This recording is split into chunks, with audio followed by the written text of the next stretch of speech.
Last year was a record year for cattle prices in Oklahoma, and it seems like it's been a year since we've talked to you, Derrell. What has happened since then? Well, we started off pretty strong so far in 2015.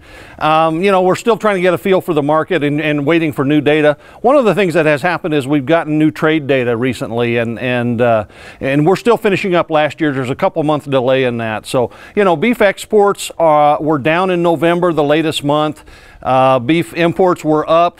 Both of those are kind of what you'd expect given, decreased beef production in the U.S., high prices, and the fact that the dollar has strengthened recently makes our exports more expensive and imports somewhat cheaper in the U.S. Well, speaking of trade data and some of our neighbors, let's talk about our relationship with Canada. Canada is one of our major beef export markets. It's also one of our major beef import sources.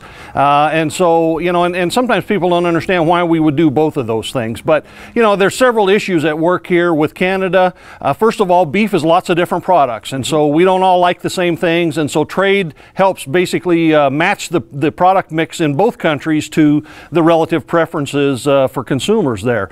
The other part of it with Canada in particular is the fact that we have a very long border with them, and it's very expensive to ship product east and west in both countries. It makes more sense, given that the cattle are in Western Canada, to send meat south, and the people in Canada and the eastern side are closer to our Midwest supplies. So that's another reason why we trade. So we're getting more imports from Canada, less exports, and we're getting more feeder cattle or cattle imports, particularly with an increase in feeder cattle in 2014. And another country we do a lot of trade with is Mexico.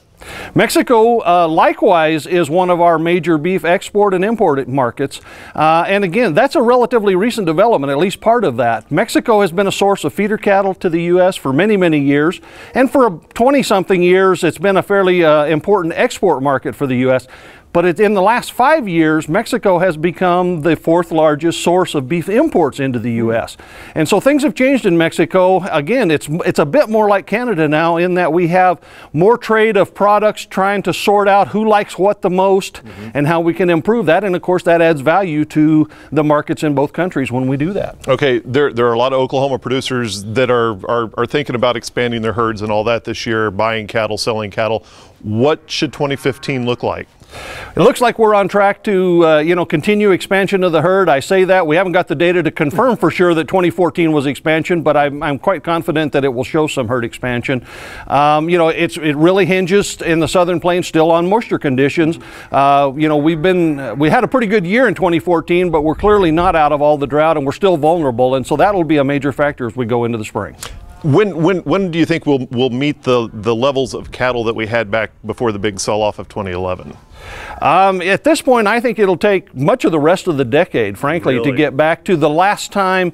It might not take that long to get back to the pre-drought levels, but prior to that, we had liquidation, and to get back to the last time we tried to rebuild the herd from the last low prior to this, it'll take the rest of the decade. Okay, thank you much. Derrell Peel, Livestock Marketing Specialist here at Oklahoma State University.